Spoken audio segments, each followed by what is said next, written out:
Ragna is the smelliest loser nerd who was labeled as the worst one, and couldn't even become a dragon hunter like the rest until he magically was able to awaken his future self, unlocking a special unique power, and becomes the strongest dragon hunter, even killing the dragon god for revenge. In a world full of dragons, humans seek protection through dragon hunters. To make a living, dragon hunters willingly take on quests and kill dragons using two methods, either by freezing the dragon's heart using a silver sword, or through sunlight to burn it down to a crisp. The story begins as our main protagonist, Ragna, is on a quest to slay dragons with his pink-haired friend, Anicaps. During the quest, Ragna starts to have a vision in which he sees himself way into the future, slaying a dragon without any weapon. In his vision, he sees that even with so much strength, his future self was still hungry for more power, and before he could see any further, he is interrupted by a dragon which lunges towards him. To protect the daydreaming brat from dying, Leo jumps in and flexes off her dragon-slaying skills, living up to her title, the prodigious dragon hunter. After extracting the dragon's heart, Ragna and Leo wait till morning and they let the dragon's body burn in sunlight as they froze the dragon's heart using a silver needle. After keeping the heart as evidence, Leo and Ragna return back to their town Ronabra in a kingdom called Lesse. After reaching the town, Ragna turns in the dragon heart and receives a huge sum of money as reward. Immediately after receiving gold, Leo and Ragna spent their money on a diner nearby, and have food after the tiring quest. Moreover, since Ragna was older than the 12-year-old Leo, Ragna took a picture of Leo, documenting her every day as she approached 18. Eavesdropping from nearby, Sykes Charlikes, the second strongest dragon hunter in Lesse after Leo, started to insult Ragna out of jealousy since he was jealous of a loser like Ragna being friends with Leo the prodigy. Annoyed by the insults, Leo defended Ragna as she unsheathed her silver sword and brandished it towards Sykes, demanding him to shut his mouth. Moreover, seeing that she had gathered attention from everyone in the diner, Leo then began to yap about who wanted to join her in a journey to kill endless dragons. Scared, nobody dares to lift up their arm except Ragna, who swears to accompany Leo till his very last breath in front of everyone. Later that day, as Leo is asleep, Ragna decides to head out and practice his swordsman skills. During his practice, Ragna suddenly hears the whisper of an old man, which causes him to have a vision in which he sees that he will lose everything that he cared about, including Leo.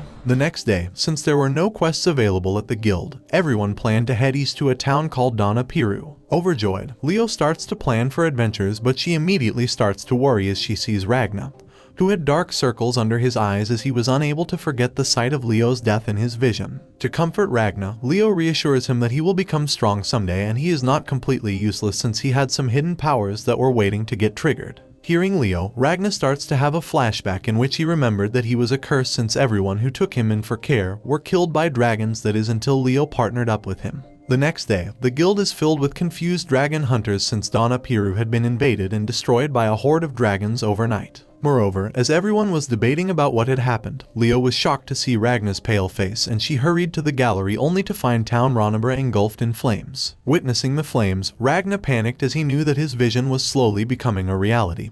But before he could stop Leo, Leo jumped off of the gallery and hurried to stop the dragons from causing even more casualties. To prevent Leo's death, Ragna hurried to fight off a superior dragon which had a human-like figure, but with insanely strong powers. Finding an opportunity when Sykes had distracted the superior dragon, Ragna jumped and tried to kill off the dragon from its back, but it completely backfired, as he got yeeted into the nether world. Seeing Ragna fly across the sky like a Roblox avatar, Leo jumped in to fight the superior dragon and she tasked Sykes to aid Ragna, who was drowning into the nearby river. As Ragna sank into the depths of the river, Ragna finally started to see his future clearly, in which he saw that after Leo would die, he would go on a never-ending journey to kill all dragons, and he would make new friends and lose them too. As he saw the complete outcome of Leo's death, he suddenly started to see the old man from his previous vision, and he realized that the old man was none other than his future self. To change the horrible fate of Ragna, the future self Ragna lended his powers to present Ragna, granting him immensely strong powers. Meanwhile, before he killed off Leo, the superior dragon revealed that his name was Grimwelt,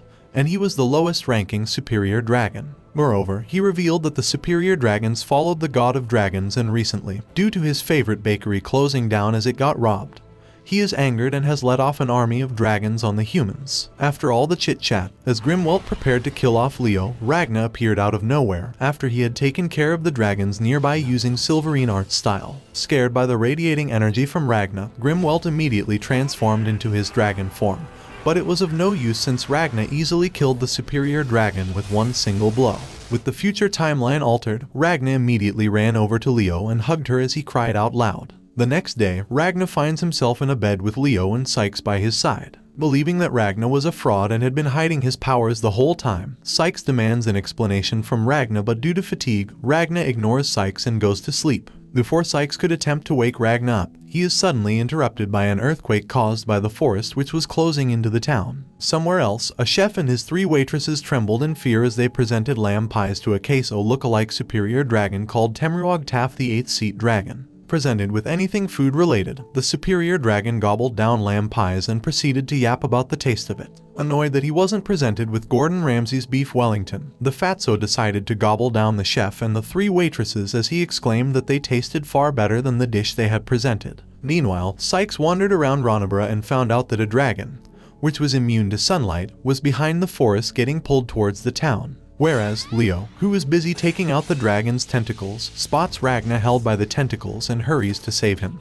but she instantly realizes that one of the dragon's tentacles was about to deliver a fatal blow to her. Sensing that Leo was in danger, Ragna awakens from his sleep and launches a strong blast wave of Silverine, freezing nearly half of the dragon tentacles. Shocked by how instantly Ragna dealt with the issue, Leo tries to call Ragna over, but Ragna was locked in and started to emit the Silverine aura while Naruto running towards Temruog Taff. Upon meeting the superior dragon, Ragna instantaneously sliced and froze his face. After dealing with the superior dragon, Ragna starts to rage and makes it his resolution to kill all dragons in order to protect his beloved Leo. After pondering about killing all dragons for a while, he snaps out after hearing a waitress's voice, whom he instantly recognizes as Crimson, the dragon monarch from his vision. Upon recognizing the waitress, Ragna asks the girl if she was Crimson, but the girl denies it. Feeling confident in himself, Ragna insisted and told her that her name was Eliza Yorkshire, a 14-year-old, and she was a dragon. Moreover, he drops the biggest bombshell of the whole century as he reveals that the girl was in fact male. Finding Ragna autistic for making such wild assumptions about her, the girl slaps him for calling her a dragon and a male. Before matters got worse, Leo interrupts them and asks Ragna to head back since the dragon superior's hunt was already over. Just as they turn to head back, the superior comes back for round 2 as he lunges towards Leo, but Ragna easily helps Leo evade the attack.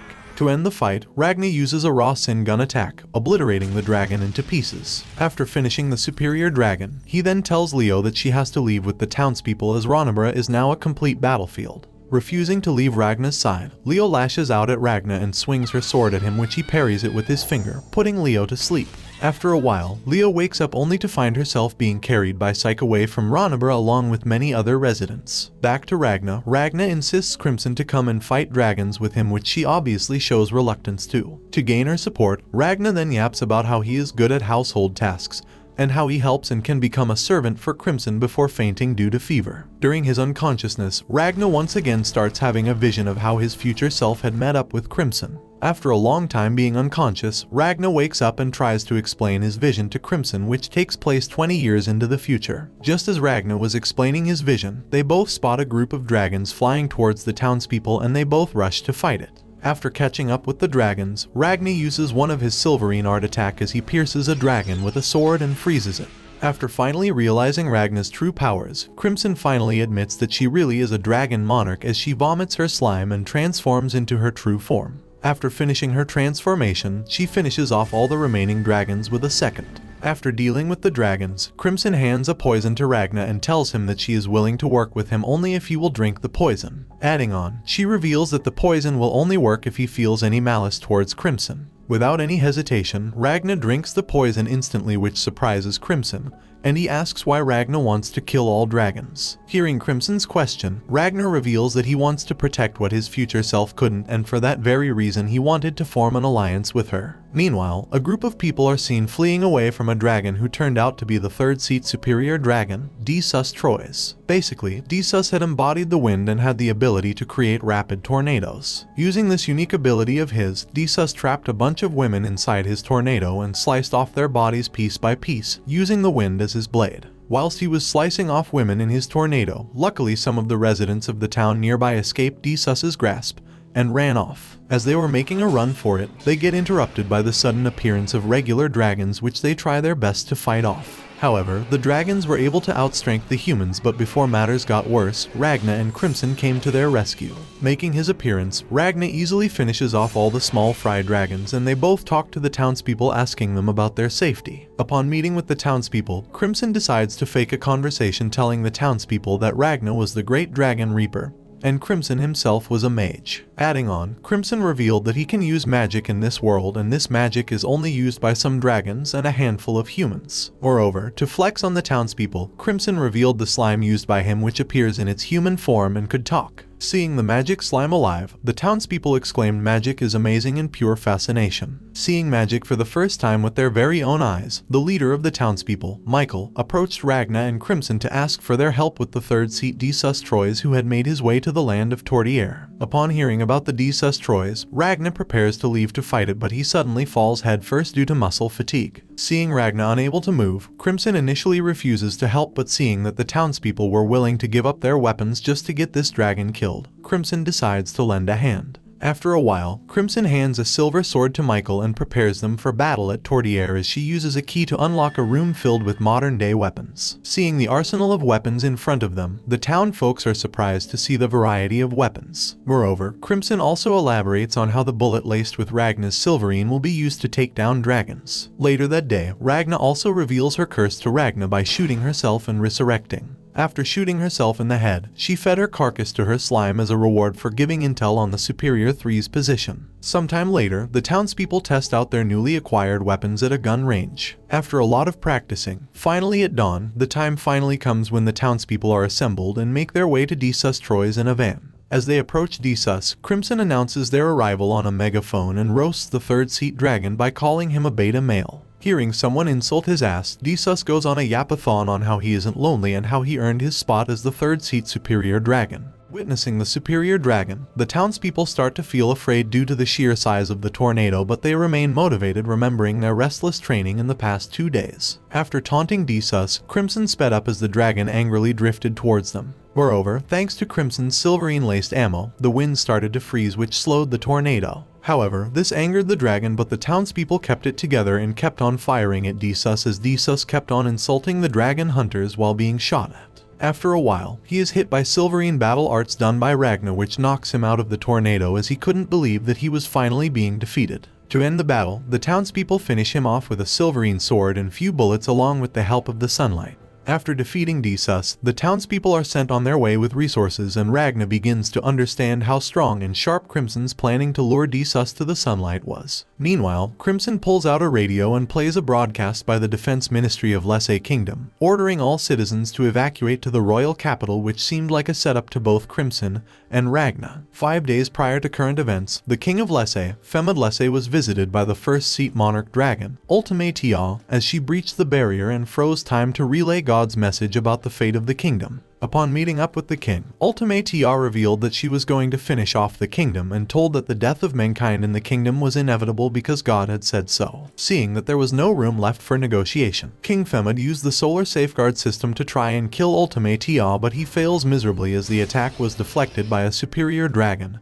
and Ultimatea is protected by the first seat superior dragon called Nebulum, and the 7th seat superior dragon, Borgias. After a while, she resurrected the king by reversing time and finally says that God wants the end of this kingdom, and there isn't any way around it. After Ultimatea declared an attack on the kingdom, the king announced a large-scale evacuation. Upon the evacuation alert, the citizens started to evacuate the borders due to the increasing dragon attacks. However, the number of refugees in the capital was reaching a whole new level. Meanwhile, everyone was worried, but the king didn't care, since he believed that the survival of humans was a lost cause since Ultimatea had declared her attack on mankind. On the other hand, Ultimatea is worried by the deaths of Grim Welt, Disaz, and Temruog Taf by unknown killers, along with the death of Superior Dragon Dornia at the hands of Femad's daughter, Princess Starlia. To avenge Dornia's death, Ultimatea sends superior dragons Terictra and Ulto Wolticamui to kill Starlia, and she also dispatches superior dragon Wolticamui to investigate the other deaths. Meanwhile, Ragna dreams of a future Ragna memory where he was captured by the superior dragons. In that dream, Ultimatea was so impressed by Ragna that she began transforming him into a dragon, revealing that all superior dragons were once humans and they were all transformed into dragons by Ultimatea. Scared of the nightmare, Ragna awakens disgusted by Ultimatea pretending her massacres were a kindness to humans. Despite her being the strongest living dragon, Crimson decides it is vital she die next as they decide to head to Capital City. Upon reaching the capital city, Ragna discovers that without Leo he actually suffers from a fear of crowds. Whereas, Crimson is confused as she expected the city to be overflowing with 2 million refugees, yet it was barely half full, meaning that the superior dragons had already begun killing humans in large numbers, using an unknown method that doesn't draw attention.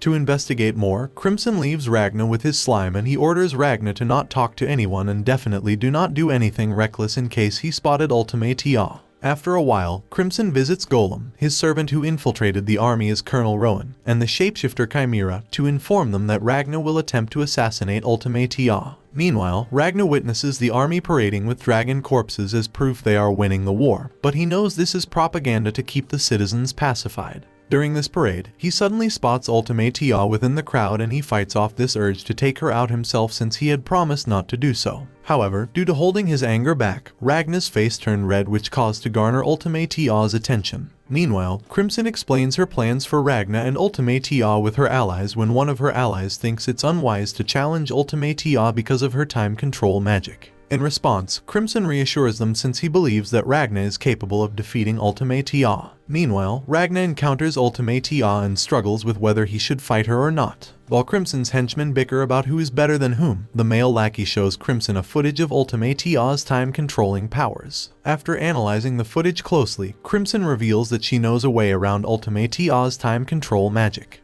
Back at Ragna, Slime helps Ragna quell his urge to fight Ultimatea by telling Ultimatea to pay Ragna no mind. Moreover, the boy accompanying Ultimatea tells Ragna and Slime that she's helping him find his parents, baffling Ragna as he couldn't believe a superior dragon is helping a human. Suddenly, the superior dragon Nebulum arrives and gives Ragna a mean-spirited look. Meanwhile, one of the Crimson's henchmen realizes Ultimatea cannot pause and rewind time simultaneously, earning her praise from Crimson. With this, Crimson believes Ragna can exploit this weakness to kill Ultimatea in a one-on-one confrontation. After making this discovery, Crimson asks her henchmen to assist Ragna by fending off Ultimatea's buddies Nebulum and Borgias. Meanwhile, after contemplating his decision to let Ultimatea be, Ragna asks Slime to contact Crimson and tell them that he encountered her in town. Back to Crimson, Crimson ponders over his henchman's ill will toward Ragna as he feels Ragna is under the palm of his hands. However, when Slime informs him through the device of Ragna's betrayal, Crimson is shocked. Meanwhile, Ultimatea and Nebulum help the boy find his family and she thanks Nebulum for his help. Spectating from afar, Ragna hears Ultimatea tell Nebulum that the boy's family will perish soon, confirming Ragna's belief that all superior dragons are menaces. Enraged, Ragna confronts the two and murders Nebulum before Ultimatea's eyes. Now with Ultimatea alone, he reveals his intentions to kill her too and the two engage in a fight. On the other hand, Crimson and the others sense Ragna's power as he uses his knowledge from the future to fight head-to-head with Ultimatea, despite her rewind time abilities. Moreover, during the parade, Ragna starts to have a continuation to his dream where he sees future Ragna stabbing himself with a silverine sword in order to avoid becoming a member of the superior dragons. In the dream, thinking that Ragna had perished, Ultimatea asks Desus to help her and the others return to the heavens using his wind.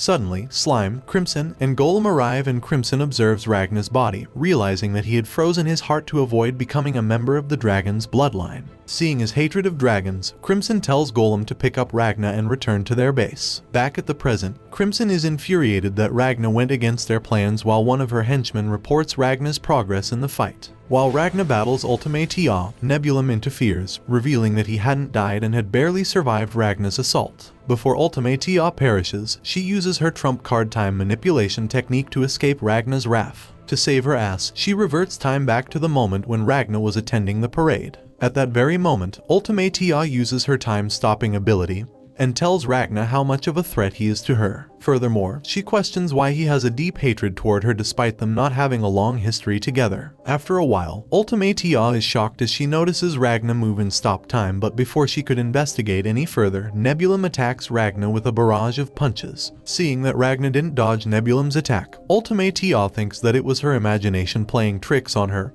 and she asks Nebulum to stop attacking since Ragna's emitting silverine was harming him. Moreover, Ultimatea reveals that Ragna's body is still unfazed by his blows, and she believes that they'll need world-shattering magic to harm Ragna. Remembering that King Femid had a solar safeguarding attack, Ultimatea tasks one of her allies to speak with King Femid. Moreover, Ultimatea also reveals her plans to deal with Ragna's allies after they've defeated Ragna. During her time freeze, suddenly Ragna awakens and approaches Ultimatea as if the time stop had no effect on him. Scared, she doesn't know how he's moving since she's only allowed people who share blood with her to move in her closed time. To protect Ultimatea, Nebulum uses his strongest barrier, but it has no effect since Ragna easily breaks the barrier with his head. Before Ragna ends the both of them, Ragna falls to the ground due to using too much of his future powers as he starts to bleed out from his eyes and nose. To kill Ragna as soon as they could, the superior dragons force King Femid to use the solar light beam to dispose off Ragna. However, the beam doesn't work as Crimson and their ally appear by Ragna's side.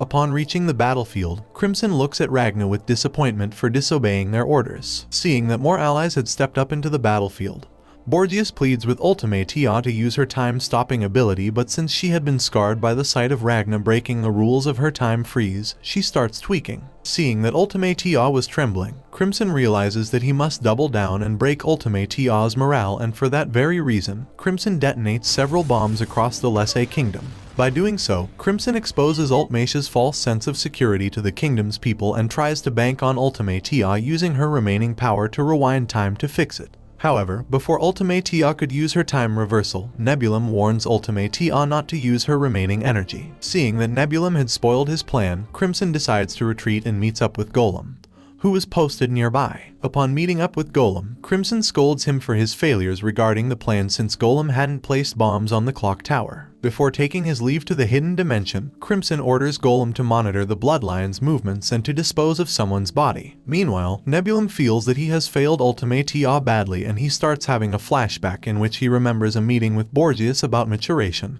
and its relation to their bloodline. According to the flashback, Borgias reveals that Nebulum will serve as the progenitor's backbone one day and should be proud of that status. Back at the present, Nebulum powers up and plans to find Crimson and Ragna in order to destroy them for the sake of her master. Seeing that a mere superior dragon was challenging his hidden dimension, Crimson finds it laughable and is confident that Nebulum won't find him and his allies due to the way he constructed the space. However, suddenly Ragna awakens and wants to finish off Ultimatea for good as he starts to emit silverine. Seeing that Ragna's silverine was cracking her space, Crimson orders Chimera to subdue him, but unfortunately, a crack allows Nebulum to detect Crimson. After getting spotted, Crimson desperately attempts to flee the area, and he orders Golem to shoot at Nebulum, leading to a skirmish between all factions. Somewhere else, Princess Starlia Lesse is informed that people entered through her underground teleportation circle. Apparently, Crimson and Ragna managed to escape but ended up in this princess's stronghold, and her advisor, Isaac, informs her that Ragna is getting medical treatment while Crimson promises to answer any questions they have for them.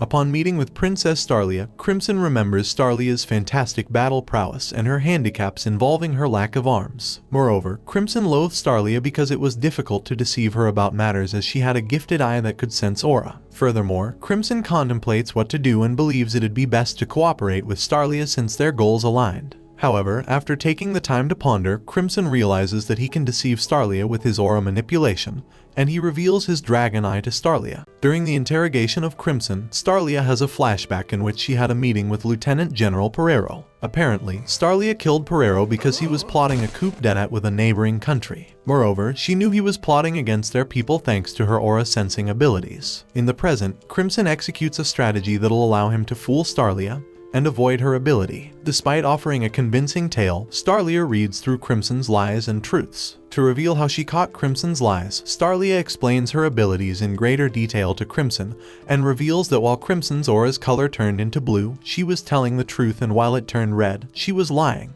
However, since Crimson's aura's color was blue, Starlia senses something fishy deriving from him as she tells Crimson that she senses a pitch-black mass of death emanating from him. After getting negative vibes from Crimson, Starlia orders her men to unsheath their swords. Since Crimson was immortal, Crimson accepts his fate, but Ragna steps in to save him. Seeing Ragna the Rhizosaurus Rex, Starlia starts to lose her composure as she had now found her husband Doe. In reality, Starlia saw Ragna as a walking sword with arms and legs, and apparently she had a thing for walking swords. While at a total loss for words, Starlia has a flashback involving her tutor Nazarena. Apparently, Nazarena informed Starlia that she's not grounded anymore and must return to the castle. Due to Starlia dedicating time to her wordsmith activities, Nazarena said that her marriage engagement had been called off. Moreover, Nazarena is worried because she won't reap the rewards for helping Starlia successfully marry someone. Back at the present, while Starlia is infatuated with Ragna, Ragna tells them that he and Crimson are willing to cooperate. To decide Ragna and Crimson's fate, one of Starlia's people locks Crimson and Ragna in a jail cell as in the meantime they thought about their course of action. With time to spare, Ragna and Crimson use this time to discuss their qualms with each other. After a while, Crimson restores Slime and gives Ragna a breakdown of the situation they're in. Meanwhile, Starlia is still deep in her thoughts, fantasizing a whole fanfic with her husband Doe. Seeing Crimson completely lost in her thoughts, Nazarena jokingly punches Starlia and tells her that she has become incompetent due to falling in love with Ragna. Moreover, Nazarena tells Starlia that it's nice that she has found someone to love and reminds her of her achievements. While it's great she's in love, Nazarena says she should remember to fulfill her leadership duties. Reassuring Nazarena, Starlia promises to live up to her status and she will not fail those who trust her with their lives. Meanwhile, Ultimatea apologizes to her god for her failures, and her god, who happens to be her sister, asks her why she failed to protect her. Ultimatea awakens from the nightmare and she realizes that her powers aren't as grandiose as they used to be. Meanwhile, Starlia holds a meeting where Christopher and Shin report to Starlia about the dragon activity occurring in the area nearby. Moreover, Starlia wonders what the superior dragon is planning and asks her underling Majorca for updates concerning the teleportation circle. In response, Majorca tells Fu to complete the circle within a day. During the meeting, suddenly Ragna and Crimson arrive at the meeting and Starlia is still infatuated with Ragna. To help Starlia, Crimson promises to provide Starlia and her allies with Ragna, who is capable of slaying the superior dragons. Despite being madly in love with Ragna, Starlia doesn't trust Crimson in the slightest and refuses to work with them.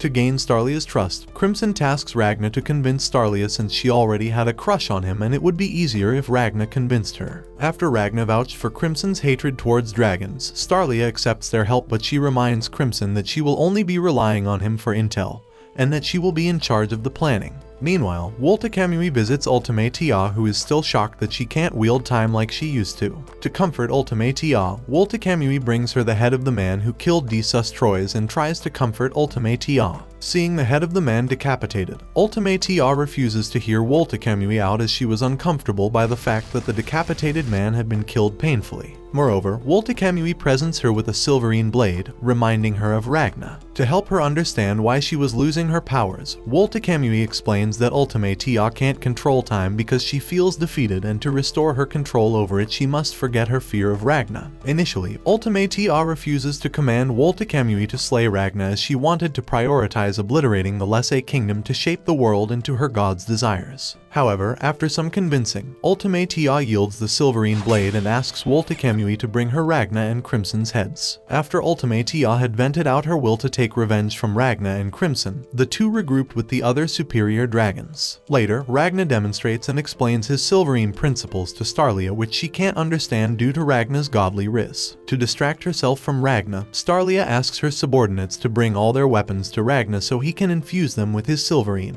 While infusing Starlia's men's weapons with silverine, Ragna recalls a discussion he had with Crimson. Apparently, Crimson had suggested Ragna to infuse their weapons with half of his silverine and keep half for himself. This will allow them to not be completely dependent on the Lesse Kingdom's forces. After infusing more warriors' weapons, we cut to a few of Starlia's highly skilled subordinates conversing with each other about the situation. Apparently, two of them are upset while a warrior named Chris says he's okay with the infusion process since he's got a powerful weapon from it. Moreover, Chris argues Ragna's a talented warrior while another subordinate thinks otherwise. Whereas, a comrade named Shin challenges Ragna multiple times to prove his worth, but each time he gets his ass handed to him. Meanwhile, two twin warriors approach Ragna and present him their guns for infusing their bullets with silverine. Suddenly, Slime appears and makes a grave mistake by making fun of the girls for looking like dragons. To punish Slime, the twins escort him to an undisclosed location and share some of their past trauma with him. Moreover, they torture Slime by putting firecrackers up his ass as punishment. Meanwhile, another group of subordinates are seemingly struggling with their teleportation circle task. After a while, one of them spots Crimson and asks him why he's here. In response, Crimson acknowledges their struggles with this task and argues he can help them overcome this trial with his input. On the other hand, Ulto and the other superior dragons are discussing what they must achieve with this plan of theirs. To fulfill his promise with Ultima Tia, Woltekamui says that he plans to take care of Ragna and his friends himself and Ulto, and him argue for a bit about it. After a while, Nebulum intervenes and says that Ragna and his pals will come to them on their own and there is no need to worry about it. Seeing Nebulum, Ulto praises Nebulum for his maturity and tells Woltekamui to act more like him. Moreover, Ulto tells Ultima Tia that he can count on her for the country-destroying phase of the plan. However, Ulto doesn't plan on killing the humans mercifully like Ultima Tia wanted. Since Ultima Tia started to break, Ultima Tia says that she's fine with killing humans as long as Ulto can get the job done. To make sure everyone gets their jobs done, Teritra interrupts, telling his comrades to fulfill their duties and not fail like the others they've lost along the way. Meanwhile, Ike asks Starlia if Crimson was telling the truth about him and Ragna defeating several superior dragons. In response, Starlia tells Ike to pay little mind to Crimson since she believes he likes spreading lies within his truthful statements. However, Ike brings up Crimson's claim about superior dragons being humans, and Starlia confirms Crimson's claim by stating several soldiers working for her who have non-human traits. As Starlia confirms Crimson's claim, Ike is perplexed by this revelation, but Starlia says it makes no difference if their enemies used to be human and it's important for him to give it his all in their upcoming fight and survive. Meanwhile, Crimson and Ragna discuss if Ragna believes he has the power to defeat Woltekamui. After analyzing himself, Ragna says he may not be ready to fight him, and Crimson says he's happy to hear that considering Woltekamui is a superior dragon who surpassed his limitations. All the while, Ike bumps into Fu, where Fu tells Ike that Crimson aided his group in making their magic circle better. At the same time, the twins arrive at Ragna's cell with Slime, who appears bruised and battered. After a while, Crimson also shows up and Ragna tells him he's in his cell because it helps him remain calm. Additionally, Ragna says he saved most of his Silverine power for the upcoming fights. To task Ragna with one last task, Crimson tells Ragna to swipe one of Starlia's swords, infuse Silverine into it, and head deep underground to avoid suspicion from her soldiers. After a while, Crimson snaps Slime out of his depressive state and tells him to monitor Ragna. Before Crimson can do some meddling, Starlia arrives and he covers himself by saying that he's planning to take a nap and hasn't caused trouble.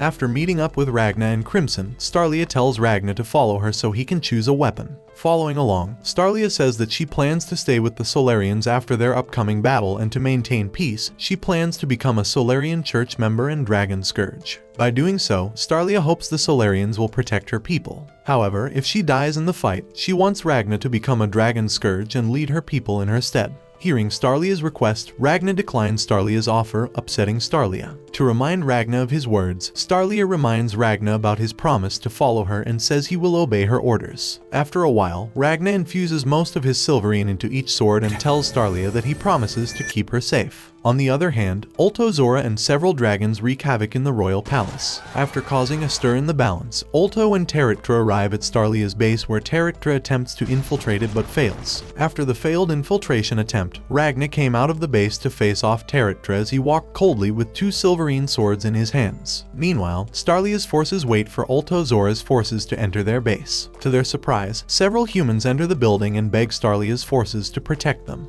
The leader Ike recalls Crimson's warnings about Ulto's drug crafting and hypnotizing powers and tells everyone to keep their guard up as the humans attack them. After a while, Starlia arrives and assists her comrades with the human threat. During the commotion, she announces they should only protect the humans under their care and their fellow soldiers, and she deems everyone else a threat and will kill them herself if need be. Moreover, Starlia entrusts Ike with the base's protection and asks Greya, Hasela, Chris, and Nazarena to accompany her to the forest. Elsewhere, Ulto's thrilled by Starlia's resolve and can't wait to battle her soon, whereas Crimson gives the remembers the superior dragon's talent and how it's measured by the length of their maturation. If it takes them a short amount of time to mature, then they'll become more powerful as a result. During his fight with Ragna, Tora admits he lacks talent, but he makes up for it with the years of experience he attained when he was a human. During their battle, Ragnar notes it's difficult for him to land a decisive blow on Tora, and so he examines Tora further and believes that he'll need to use a large amount of silverine to hurt him.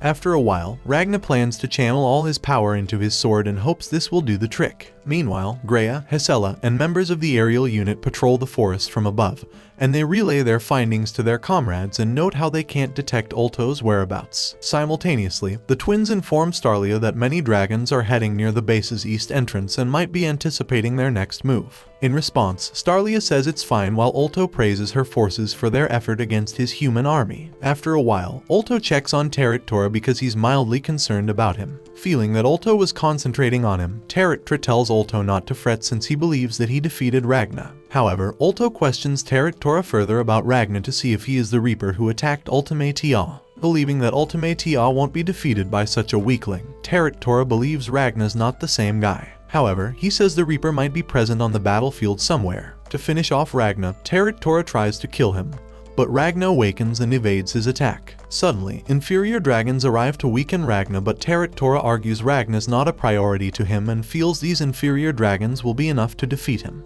After believing Ragnar was just a weakling, Tora heads to Ulto and asks Ulto for new orders. To assign Tora with another job, Ulto tells Tora that he wants him to visit Starlia's location and annihilate her and her forces with his cannon attack. Hearing that Starlia was in trouble, Ragnar tries stopping Tora, but he is overwhelmed by the inferior dragon's combined might. Fortunately, Shin and Garm arrive to lend him assistance and advice. Instead of thanking the two for their help, Ragnar tells them to scram and argues that he can handle the inferior dragons and Tora by himself, angering Shin. Feeling insulted, Shin challenges Ragnar to a duel, to Ragnar's surprise. At that very moment, Shin has a flashback in which he was dated 4 days prior to Ragnar and Crimson's arrival at Starlia's base. In his flashback, Starlia informed her forces that they should avoid problems with the superior dragons. Apparently, Shin found Starlia's methods cowardly, enticing Starlia to put Shin in his place. Moreover, Starlia announced her after-battle plans to her soldiers, and after a heartfelt discussion with a former comrade, Shin mentions that 120 soldiers decided to stay by Starlia's side.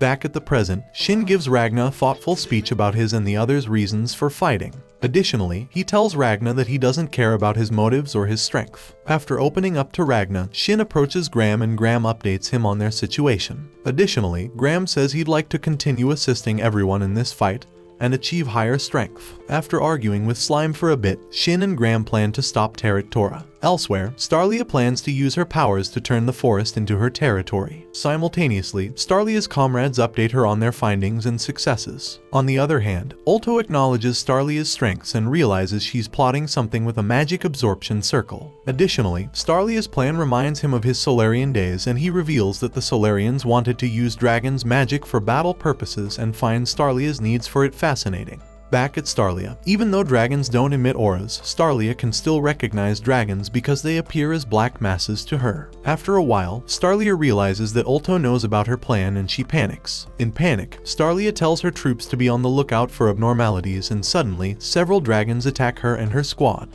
During this assault, as the dragons continue their assault on Starlia's forces, Ulto assumes that Starlia's magic circle's absorption range is 2 kilometers, and he recalls Nebulum's warnings about a mage named Crimson with Great Barrier magic. Moreover, Ulto says that winning this war is meaningless if Starlia manages to escape with her life intact. To win this battle at all costs, Ulto plans to attain total control over Starlia's magic teleportation circle. Near the barrier, Ike stood with his men as he was facing trouble, and his men were falling rapidly. Seeing the number of casualties within his men, he told his remaining troops to retreat. During all the commotion, Tia makes her appearance in her dragon form, and everyone appears confused as they are not able to see any movement from Tia, but his men were falling as if Tia was killing them. During the confusion, Ike suddenly realizes that the dragon in front of him was actually controlling time.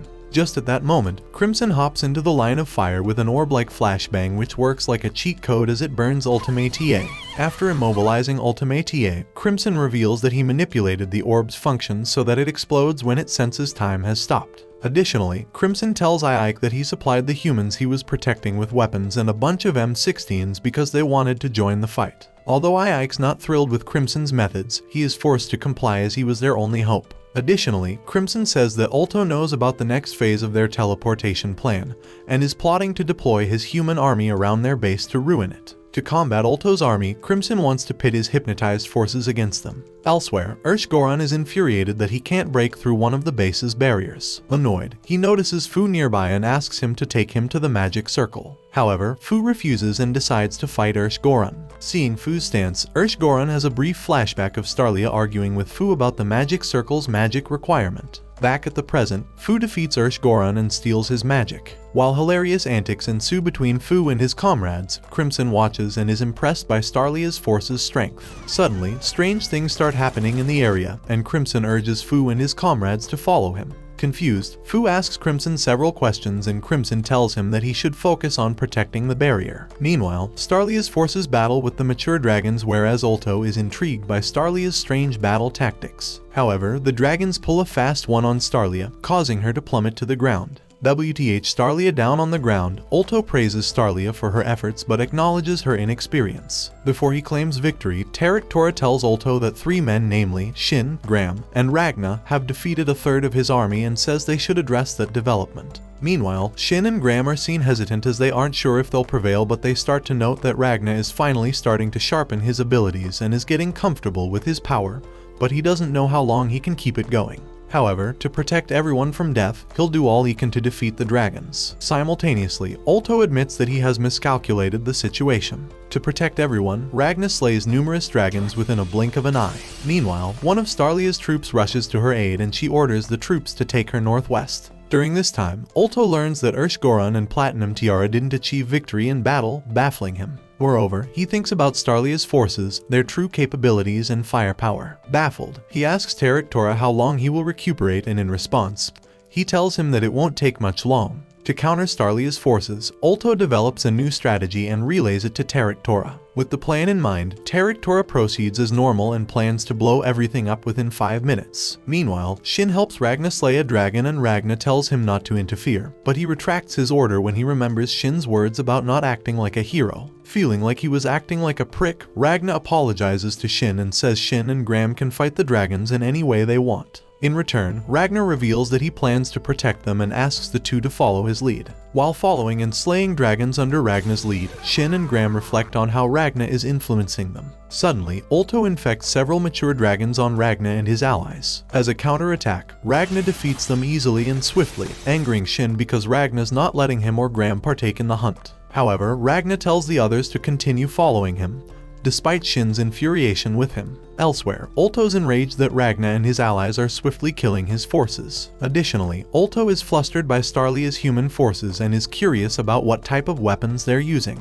After some brainstorming, Ulto concludes that someone else is leading these humans against him, and he wonders if the same people who caused Ultimate TA and the others' issues are present on the battlefield. Meanwhile, at the Magic Teleportation Circle's location, Crimson has a brainwashed human repress Fu and his allies. Seeing all of the force overwhelmed, Crimson tells them that he'll be taking over the Magic Circle now. Furthermore, Crimson reveals his intentions for the Magic Circle, which aligns with their needs for it. However, he doesn't want to bring along people he feels would be dead weight. Hearing Crimson's condition, everyone starts agreeing with Crimson, but Fu realizes something's wrong with everyone and confronts Crimson about it. To reassure Fu, Crimson ensures Fu that nothing's wrong with his friends and everything is fine. Meanwhile, Ulto ponders if Ragnar's the Reaper since he knows the capital bombing person is here. Scared, Ulto contemplates if he should inform Woltakamui that the Reaper's here. However, he hesitates because he knows Starlia has allies who have things that rival superior dragons. Therefore, he'd be sending Woltakamui to his death. Meanwhile, as Starlia's troops take Starlia northwest, Hesela notices Greya devouring several mature dragons. Upon seeing Hesela, Greya hands Hesela some dragon meat and tells her that they're the only ones in their unit who survived. Powered up, Hesela and Greya plot their revenge. Back at the Magic Teleportation Circle, Crimson makes out with Fu, and suddenly Fu realizes that he can't move as Crimson's voice was infiltrating his mind slowly. During this time, Crimson prattles on about wanting to be loved by many before Crimson entices Fu to activate the Magic Circle for him. Before Fu activates the Magic Circle, Majo calls out to Fu and tells him not to obey Crimson. Suddenly, one of Crimson's men shoots Majo, causing everyone to panic. With panic arising, Fu tries to help Majo, but Crimson pins him to the ground as he realizes that his hypnosis magic was losing its hold on the others. Panicked, Crimson threatens to kill the remaining Thaumaturges if they don't comply and activate the circle. Not wanting his friends to perish, Fu tells Crimson that he'll activate the circle. Suddenly, Majo receives a power boost, shocking Crimson as Crimson orders the brainwashed humans to shoot at Majo, but their gunfire proves ineffective against her. To fight off Crimson, Majo uses her powers to teleport Crimson and his humans away from the circle. After stressing a lot of her powers, Majo falls unconscious and Fu and his friends rush to her aid.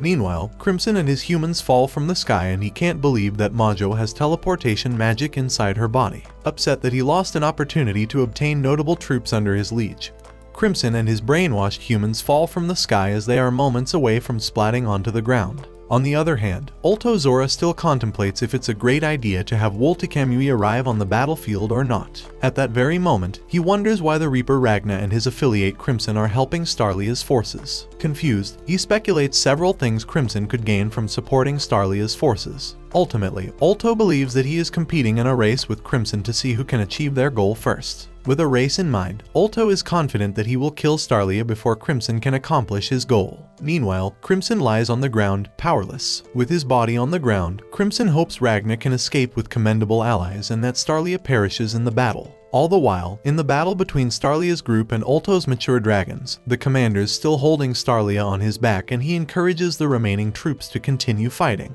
After regrouping with the commander, the twins provide these soldiers with aid and Starlia hopes they can continue overwhelming the dragons. As she is being transported, Starlia recalls Crimson's words to her about why she shouldn't underestimate superior dragons. While the twins examine the battleground where Ragna fought Tora, Starlia ponders other things Crimson relayed to her concerning Ulto's eye ability and its range. With this intel, Starlia feels that she has narrowed down Ulto's location. On the other hand, Ulto raises his dragon army's insanity levels with his powers. Although they'll be useless to him in 10 minutes, he feels they'll get the job done in due time. Moreover, Ulto speculates how Starlia will deal with this increase in insanity levels. Meanwhile, Starlia and her forces power up and head for Ulto's location as they plan to hit him with an attack they used to defeat a past superior dragon. After realizing someone was closing onto him, Ulto gets up from his seat and starts spreading a deadly toxin in the air. As Starlia and her troops draw closer to him, Ulto receives an image in his mind of a human female named Lakusha. Suddenly, Nazarena appears behind Ulto and chops off his head and the arm he was using to spread the deadly toxin.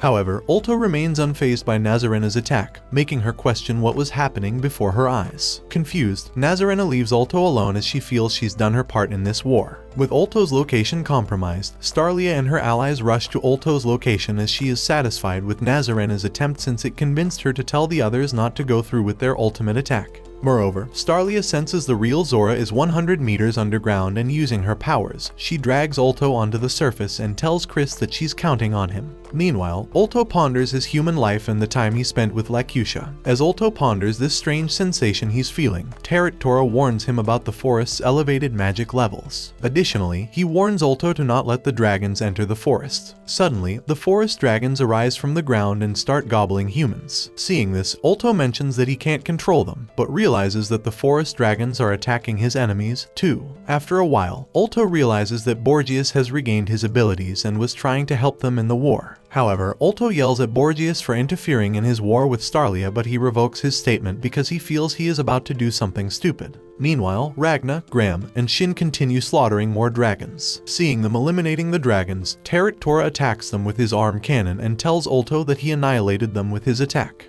After using his arm cannon, Tora asks Ulto for an update on Starlia's condition. Using his eye, Ulto spots Starlia lying on the ground but tells Tora a lie about her status. Simultaneously, Ulto doesn't know why he's doing this and tells Tora to keep an eye on Ragna as he uses this opportunity to contemplate his strange behavior. After a while, Ulto approaches Starlia's unconscious body and questions the decisions he's made in the battle so far. Afterwards, he contemplates his human existence with his human subordinates and Lakusha. During this moment, we learn that Woltekamui had actually murdered Lakusha and Ulto, and became one of the superior dragons afterwards. Seeing Starlia, Ulto sees a resemblance between Princess Lakusha and Princess Starlia. Moreover, Ulto states how everything he lost during that time resurfaced through this fight. After a while, he tells Starlia that he adores their battle and praises her and her troops for their effort. In a flashback, Crimson had informed Starlia about Lakusha's leadership skills and Ulto's human past. Ultimately, Crimson tells Starlia to not give up during her fight with Ulto since their resolve will slowly drive him insane. After a while, Ulto asks Starlia to join the Blood of the Wing, but Starlia responds and admits that Ulto bested her in many categories. However, she informs Ulto about one area she beats him in. Suddenly, Starlia unleashes her forging arts attack on Ulto, which forces him against a tree. To protect Starlia, several soldiers retrieve Starlia's body and Chris removes the weapon she used to penetrate Ulto's body. After Chris wielded the sword, Starlia activates her Thought Union technique to communicate with her remaining troops, and she requests everyone to send their energy to the silverine weapon Chris was wielding. Using the weapon, Chris throws this weapon at Tora and Ulto tells Tora to watch out. Instead of dodging the weapon, Tora fires his cannon at it, which results in a massive explosion. After the explosion cleared up, thanks to Ulto Zora, Tora only suffered a minor injury, but in that very instant, Ragna jumped in to grab the weapon Chris had thrown. Meanwhile, Shin awakens in a water-like bubble. Confused, Shin observes Ragna from within the bubble as Ragna grabs Chris's blade and fires his hunting flash attack at Tora. Spectating from afar, Ulto mourns as Tora finally dies from the attack. However, before dying, Tora tells Ulto that he blew himself up to avoid dying instantly from Ragna's attack. Seeing that Tora still had some energy, Ulto blames himself for giving Tora false information, but Tora tells him not to worry about it. Additionally, he says that they should focus on developing a strategy that'll help them prevail in this war with Starlia. Before dying, Tora starts to have a flashback of the time when he was a human, revealing that he, alongside Ulto, and they both had ties to Princess Lacutia. Simultaneously, Tora reflects on his long-standing relationship with Ulto, and hopes he can forgive him. Upon Tora's request, Ulto tells Tora to use his remaining life force to blow himself and ensure Starlia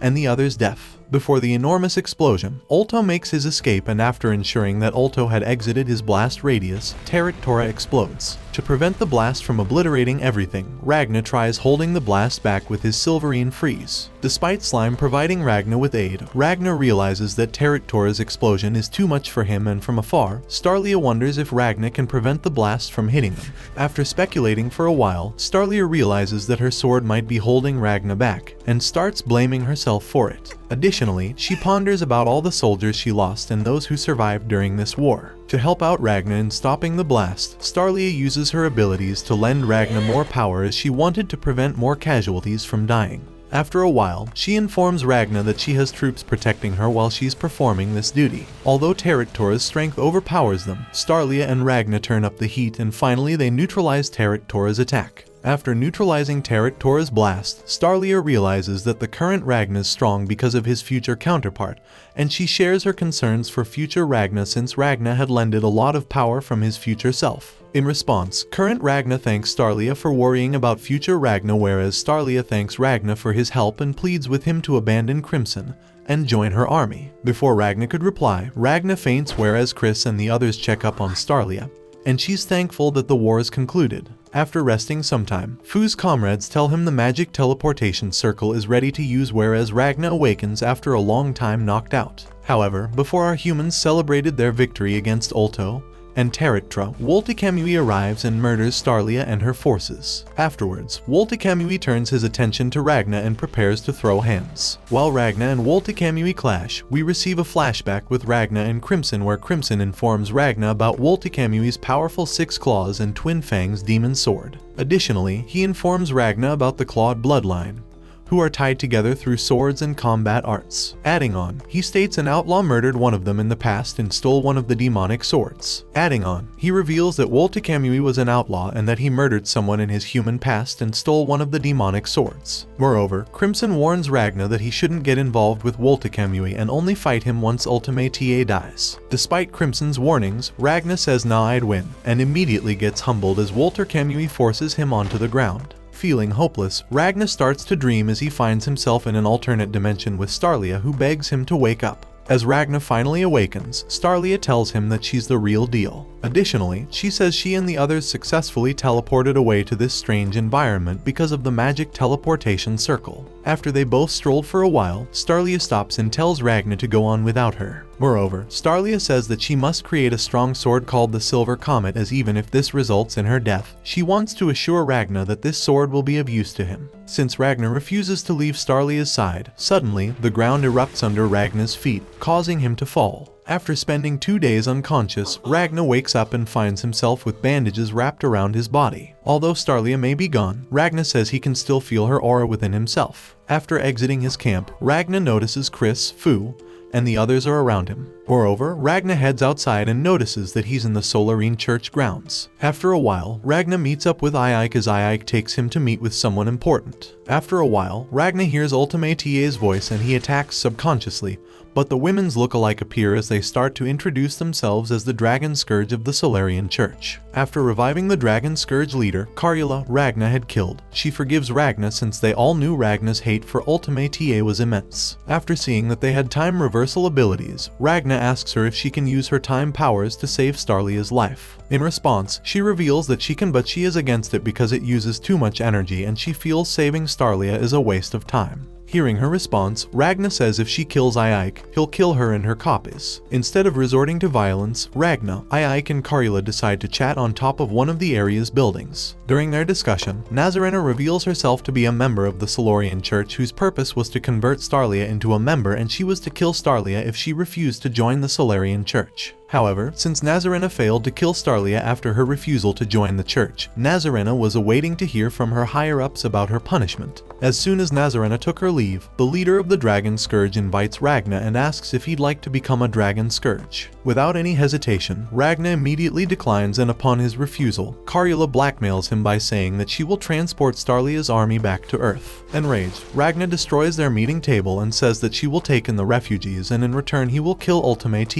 After the meeting is over, Ragnar departs with Slime and the two enter one of the buildings far away to meet up with Crimson. Upon meeting Crimson, Crimson shows Ragnar a key to another dimension while saying that he will heal Ragnar. After entering the hidden dimension which Crimson had restored, Crimson says that he wants to focus on building up a proper team centered around Ragnar's Silverine capabilities and that they can't make their next move until the globe chamber is restored in 3 years. Hearing that they have to wait for 3 years, Ragnar says they should defeat Ultimate now and they shouldn't delay it. However, Crimson remains firm and says they will defeat Ultimate later as he believes that Starlia has already passed away. Believing that Starlia was still alive, Ragnar tells Crimson that Starlia is alive and they should hurry despite Crimson thinking otherwise. Despite Golem's warning, Ragnar does not back down and before taking his leave, he thanks Crimson for giving him the key. However, before he could even depart, he succumbed to the poison Crimson had ordered him to drink when they first joined teams. Essentially, Crimson told him if he took this toxin, he couldn't rebel against him. Seeing Ragnar fall, Crimson laughs at Ragnar's idiocy, but she gets the shock of her life when she sees Ragnar stand back up in an instant. Determined to save Starlia, Ragnar apologizes for his betrayal, but Crimson doesn't care and now wants to kill him. To immobilize Ragnar, Chimera tries attacking Ragnar, but he swiftly stops her. After humbling both Crimson and Chimera, Ragnar informs him about his future self's first encounter with him. Apparently, during this encounter, future Ragnar realized Crimson's body lacked a heart after he murdered him. As Ragnar departs from the base, Crimson heads to one of his base's rooms to rest. Meanwhile, Ragnar returned to the Argentum Corps' base and stumbles upon Ike, Shin, Chris, and the others. With everyone together, Ragnar reveals that Starlia is alive. Meanwhile, Woltekamui and Starlia are seen in a room where Woltekamui grabs Starlia and shows her that Ulto Zora left a poison mark on her body. Therefore, if she attempts to leave the capital or if Ragnar and her allies get near her, the poison will activate and kill her. Moreover, Woltekamui prattles on about Ulto and the wounds Ragnar inflicted on him during their fight. On the other hand, Ultimate prays to her deity as she vows to destroy their enemies and restore their powers. Additionally, she hopes God will speak with her again. After a while, after Borgwys completed his metamorphosis, he becomes a being named the Elder and he enters the area, asking Ultimate what she and God were discussing. Then, Elder and Ultimate discuss about Starlia's forces and Ragnar and the likelihood of their arrival. After a while, Elder interrogates Nebulum and asks him why he's not responding to his telepathic messages regarding the sun's vanishing debacle. In response, Nebulum confirms he's responsible for the sun's actions because he wants to see if he can create a space that remains in the night. Seeing Nebulum's efforts, Elder praises Nebulum and says he's willing to let Nebulum continue his project and leave Ultimate in his care. Back to Starlia. Starlia reveals that she is not afraid to die but promises to forge a sword that'll overcome Woltekamui's claws. Elsewhere, Ike asks Fu for an update regarding the teleportation circle's progress. In response, Fu says it'll take him some time, so in the meantime, Awakens visits Carula and asks if she can provide them with magic support. Since Ultimate's demise was a common goal, Carula accepts to lend them a hand, but she demands the magic absorption circles formula and a sample of Ragna, Fu and Majo's blood. Moreover, Carula reveals that if she feels skeptical about Awakens and his force's course of action, she will stop them if she feels they have no chance of victory. On the other hand, Snake enters Crimson's room to check on him and finds Crimson still shaken up by Ragna's remarks. Moreover, Snake informs Crimson about Borgias and his ploy to sacrifice his life. Adding on, he reveals that if Borgias pulls this off, then Snake and Crimson will be the final members of the Old Wing bloodline. After hearing Snake, Crimson pulls up a virtual map, and upon seeing Nebulum's barrier, he wonders if Ultimate is still incapable of controlling time. Realizing the situation might be in their favor, Crimson tells everyone to prepare for battle as he decides to use Ragna and Starlia's army as distraction to kill Ultimate. Meanwhile, Nazarena and Awakens share their belief that Starlia is in the Palace District along with the Winged Monarch, Ultimate. Hearing that the group was focused on Starlia, Carula states that they should focus on killing Ultimate first, since if they do defeat her, then the remaining superior dragons will fall.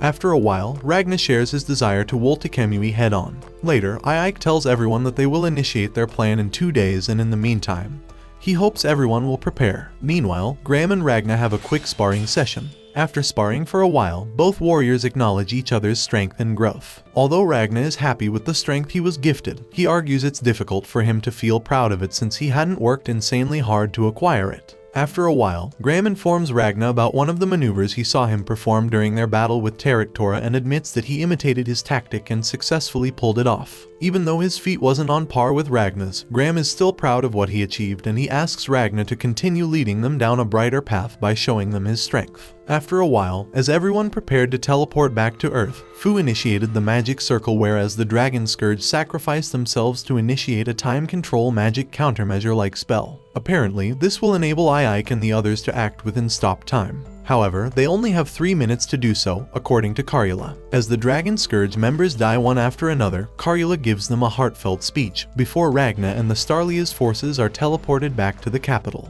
Awaiting for the humans to return, Zora and the Elder confront Starlia's forces, whereas Ragna decides to fight Woltekemui. Meanwhile, Nebulum senses Crimson and his entourage have arrived on the scene. Upon arriving to the battlefield, Crimson realizes that Ultimate hasn't stopped time and concludes that it's possible that she can't stop time. Suddenly, Elder transforms into his dragon form as he tells his enemies that he will crush them. Back to Ragna, Ragna confronts Woltekemui, and upon seeing Starlia, he rushes over to Starlia's side. Meanwhile, Ulto tells Starlia's army that Starlia will perish soon, regardless if they defeat him. Back to Ragna, Ragna is horrified to see Starlia poisoned throughout her whole body. Although Starlia successfully forged the Silver Comet Sword for Ragna, she tells him it won't assist him in combating Woltekemui's claws since she was a failure till the end. For the sake of Starlia, Ragna promises Starlia that he'll defeat Woltekemui with her sword. After giving Starlia and Ragna the time to chit-chat, Woltekemui finally returns back to the battlefield and they immediately clash swords. After battling for a while, Ragna is able to pierce Woltekemui's humanic body,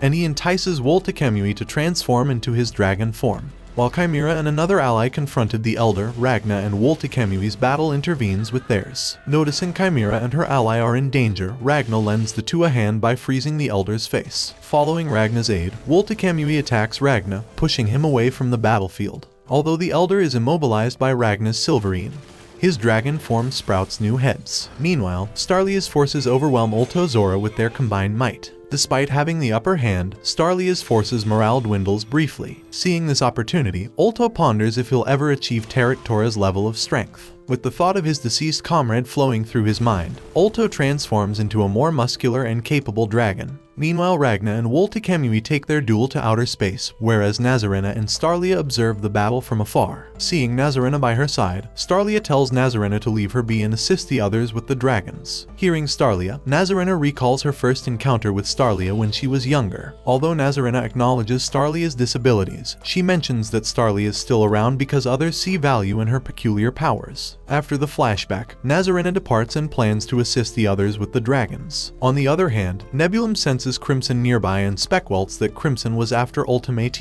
Although initially Nebulum isn't worried, Crimson starts to breach through Nebulum's barrier, causing him to panic. Before Nebulum is able to counter it, Slime appears next to him and absorbs him, killing him in the process. Meanwhile, Crimson infiltrates and appears behind Ultimate TA. Using his last breath, Nebulum calls out to Ultimate TA, alerting Ultimate TA of Crimson's lurk. Panicked, Crimson uses his firearm and uses his device to prevent Ultimate TA's time manipulation powers from interfering with his ploy. To counter Crimson, Ultimate TA transforms into a dragon. Seeing Ultimate TA transform, Crimson has a flashback of the time when he held a civil discussion with other versions of himself regarding Ragna and what he had said to him. Afterwards, Crimson grabs his heart in and places it inside his body, causing him to transform. In his new state, Crimson uses his various weapons to fight Ultimate TA head-on. Before Crimson can deal a decisive blow to her, Ultimate TA unleashes a powerful attack, engulfing the room in a large explosion. Meanwhile, Starlia's forces battle with Ulto, and after Ulto murders most of the Starlia's army,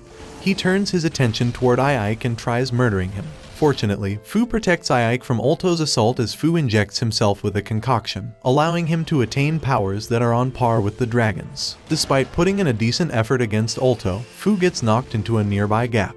To protect Fu from getting hurt, Ike jumps in and saves Fu from falling into the gap. All the while, Ulto Zora tries to stop him, but several Starlia's army thwarts his efforts. Seeing Ike had come to his rescue, Fu thanks Ike for saving him and tells Ike to hold off Ulto with the others. Moreover, Fu reveals his plan to use all the magic he absorbed from Ulto to defeat him. As they discussed, Chris interrupts their conversation and tells Ike to tend to Fu's needs as he steps in to hold off Ulto. As Chris stepped in to fight Ulto as the leader of Starlia's army, Chris has a flashback in which he reflects on his experiences with his mother, her obsession with royalty, and how it drove her to madness. After his mother's passing, Chris turned into a mercenary and opted for illegal missions because those motivated him more. Moreover, one of Christopher's missions involved him holding his own against a mature dragon. Due to this mission of Chris caught Starlia's attention, and after Starlia praises Chris for his efforts, Chris is hired by Starlia. Back at the present, Chris gives it his all in the fight. After a while, Ike, Chris and Fu attack Ulto together, causing him severe pain. As Ulto was on death's doorstep, Ulto wishes he could give Starlia's army a better reward for defeating him other than his life. As Ulto was dying, Ike tells Ulto that he holds no regrets, and Ike kills off Ulto as Ulto dies thinking of his fallen comrades. After delivering the final blow, Ike is aided by Nazarena, whereas Fu takes his last breath fighting alongside his comrades. Moreover, Nazarena also reveals Ike that Starlia had passed away too. Back to Crimson. Crimson realizes that it could be a pain fighting Ultimate TA since she has a lot of magical prowess, and hence she switches to a more psychological attack approach. During Crimson's fight, Ultimate TA has a flashback about the Solarian Frontline Base 17. Apparently in this base, many Carula copies and workers were tending to fallen soldiers' needs. While Carula was tending to people's needs, another Carula greets her. Apparently, the Carula we've been following happens to be the youngest of the batch. Moreover, our Carula informs the leader Carula of that time that she was expedited to this base because they needed more Carula recruits. Suddenly, the leader Carula grows old and starts withering due to her immense effort in helping one of their patients. Before she passes, the leader Carula notices our Carula's sorrow about her passing and finds it strange since Carula copies didn't. Moreover, she assigns our Carula as the leader of Carulas. While our Carula wanders the base, the man the leader Carula had saved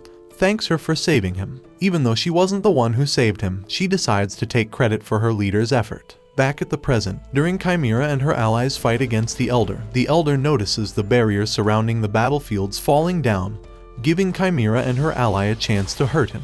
While screaming in pain, Nebulum appears in the Elder's mind. In the Elder's mind, Nebulum tells the Elder that he is counting on him to win this fight, and apologizes that he couldn't live up to his expectations. Saddened from Nebulum's death, the Elder transforms into a shadowy beast and he murders Chimera and her ally in an instant. Moreover, to protect Ultimate TA upon Nebulum's request, he proceeds to teleport to the castle and potentially murders Slime. Seeing Nebulum's skeleton on the ground, the Elder kneels before Nebulum's decrepit remains and mourns. Meanwhile, before Crimson could deliver the final blow to Ultimate TA with his firearm, the space they were fighting in cracks, taking the two by surprise. As the space cracked, the Elder intervenes between Crimson and Ultimate TA's battle, and he tells Ultimate TA to come by his side because he can't reach their location. To prevent Ultimate's escape, Crimson chases her. Meanwhile, Chimera reflects on her partnership with Snake, and although Snake is a part of Chimera's body, Chimera questions how he knows Crimson better than herself. In the present, Snake asks Chimera to switch with him, making Snake receive a physical body. After transforming into a humanic form, the Elder immediately attacks Snake, but Snake counters his attack with a suicidal attack called the World Collapse. Due to this attack alone, the Elder, Crimson, and Ultimate all get damaged. Additionally, it forces Crimson and Ultimate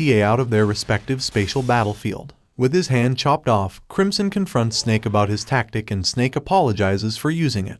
Moreover, the Elder returns to his human form and starts burning up due to the sun. Seeing that after his death only one superior will be alive, he calls out to Woltkamui, informing him that he's the only one left who can protect Ultimate. To end the Elder, Ike arrives and delivers the final blow to the Elder. After dealing with the Elder, Ike, along with 2 of his comrades, head towards Ultimate. Meanwhile, Ragna is still in an ongoing battle with Woltkamui, but after a while, Ragna starts to overwhelm him. Seeing that he was getting beaten, Woltkamui decides to rely on a dormant power to defend himself against Ragna's might. Simultaneously, Ultimate gets up and murders one of Ike's comrades. To end Ultimate, Nazarena stabs Ultimate's head with her sword, causing her to unleash a barrage of energy blasts. Suddenly, Woltkamui unleashes his Lighting God battle arts technique, causing everyone on Earth to fall down to the ground due to the immense pressure from it. In desperation, Ultimate looks up at the sky and calls out to Woltkamui. During the battle, Woltkamui has a flashback involving an entity called Gilzia, the Clawed Monarch. Apparently, Woltkamui had tried attacking Gilzia but failed to damage her and instead got himself slashed 8 times. Moreover, seeing Woltkamui's attempts to kill her, Gilzia says that she's arrived because she wants to see what Woltkamui's sword is capable of. However, before leaving, she beheads Woltkamui and tells him that the people who cut her receive the same punishment in return. Since Woltkamui was extremely talented, Gilzia grabbed his severed head, praised him, and told him to fight strong opponents in order to grow stronger than ever before. Back at the present, Woltkamui remembers Gilzia's words and starts to transform into a stronger being to match his strong opponent.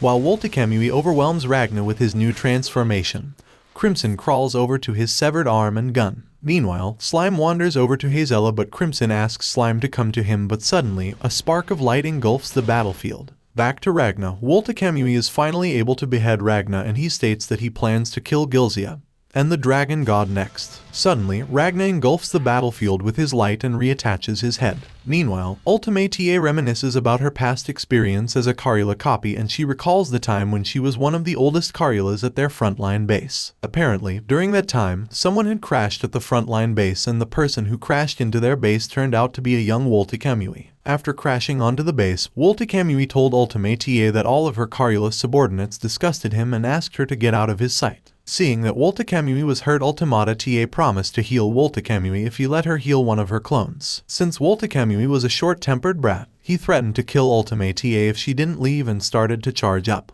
After Ultimate made a run for it, Woltkamui collapsed and Ultimate also slipped down the stairs. Remembering that Woltkamui had called her easily replaceable since her clones will take her place after her death, Ultimate got up and returned to Woltkamui. Seeing Ultimate returning, Woltkamui killed Ultimate, but she reverses time to revive, and she heals Carula clones and Woltkamui's wounds. Seeing that Ultimate was unique from the other clones, ever since then, Woltkamui accompanied Ultimate everywhere she went. Back at the present, Ultimate calls out to Woltkamui once more. Hearing Ultimate's distraught call for help, Woltkamui rushes towards Ragna to kill him and return back to Ultimate as soon as he can. Within a flash, Ragna is pierced by Woltkamui's blade and takes a hellish beating before getting beheaded in the attack. However, Ragna reattaches his head and he hits Woltkamui with a hunting flash. Meanwhile, Ultimate, at the verge of death, calls out to Woltkamui, which fires up all his senses as he attacks head-on towards Ragna. During the battle, Woltkamui keeps on having flashes of Gilzia in front of him. From afar, Gilzia stood saying that Ragna had finally reached a level of strength that is capable of beating her. After a while, Ragna hits Woltkamui with his twin hunting flash, and due to the consecutive nature of this attack, Woltkamui is caught off guard and he dies in the process. Before completely disappearing, he tosses his blade towards Ultimate as he apologizes to her for not being able to repay his debt to her. As Woltkamui disappeared, Ragna fell back to Earth and he fell face first to the ground. Seeing that all of her superior dragons had been slain, Ultimate starts to panic as she screams for the time to stop.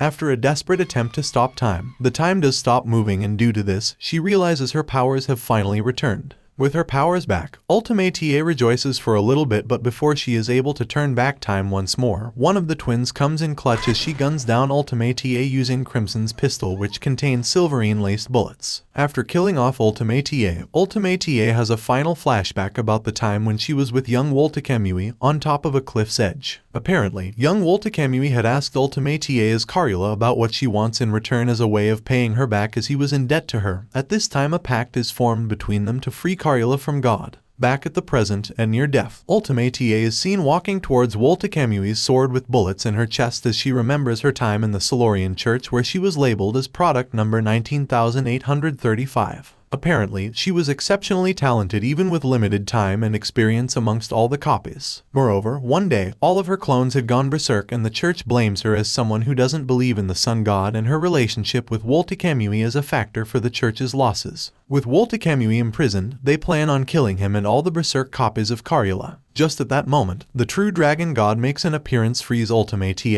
and Woltekemui as she creates Ultimate the winged monarch of the dragon god. Back at the present, as Ultimate crawled, she begs God for a second chance, but soon learns that she is no longer needed as she starts to burn in the sunlight while remembering Woltekemui's words that helped her live more than she could. After learning that she was moments away from dying, she tries making her way towards the shade of Woltekemui's blade, but she burns away before reaching there. Spectating Ultimate's death, Crimson lets her dragon-fused body burn as he places her heart back in captivity behind the four barriers and sighs about the horrible victory, with the cries of one of the alive twins echoing. Meanwhile, Ragna meets up with his future self, asking if he regrets his action. In response, current Ragna shows no regret, but the loss of his friends does make him very sad. As Ragna sat alone, Crimson appeared, asking about how he was doing. Moreover, since Ragna was held in a chamber, Crimson tells him to leave and he escorts him to a hospital room where he meets unconscious Starlia. Upon reaching the hospital, Ragna learns that Starlia's poison had healed, and the reason she was fighting to live onwards was none other than Ragna. With Starlia on the hospital bed, he reminisces about all his fallen comrades before meeting with Shin outside the hospital. After saying his goodbyes to Shin, he reveals that he is off to hunt the next bloodline as he sets off again with Crimson and Slime to a journey to end all dragons. Thanks for watching. If you enjoyed this and want to see more, please make sure to drop a like and subscribe to the channel with notifications turned on so you never miss a future video. And until next time guys, take care.